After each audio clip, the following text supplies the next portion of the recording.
Hello mga ka-crypto, ito ay para sa mga sumunod sa akin na kumukuha ng airdrops doon sa post.tech. Kung makikita ninyo dito sa screen ko, nakalagay itong post.tech na parang application.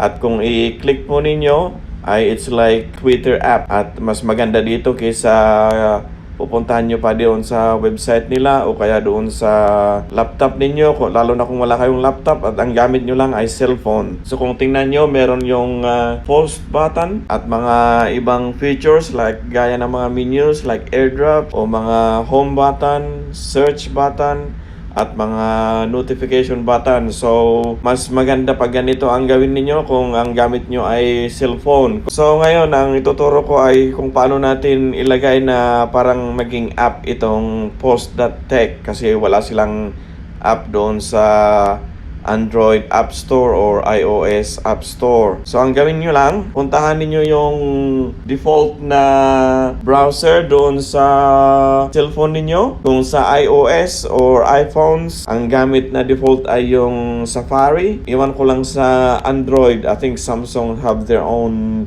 browser as well. Pero yung pinaka-default ang gamitin nyo para mas sigurado na mag-work. So, ang gawin lang ninyo ay i-click nyo yung Safari para sa iPhone. Tapos, i-Google search nyo yung post.tech. Search nyo yan.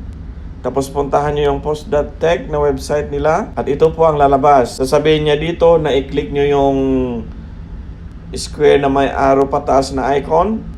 At i-add home screen ninyo. So, gaya ng dito sa akin, i-click ko yon at i-scroll down ko at ilagay ko na add to home screen. So yan, sa akin kasi naka-add na kaya hindi ko na ito i-add ulit.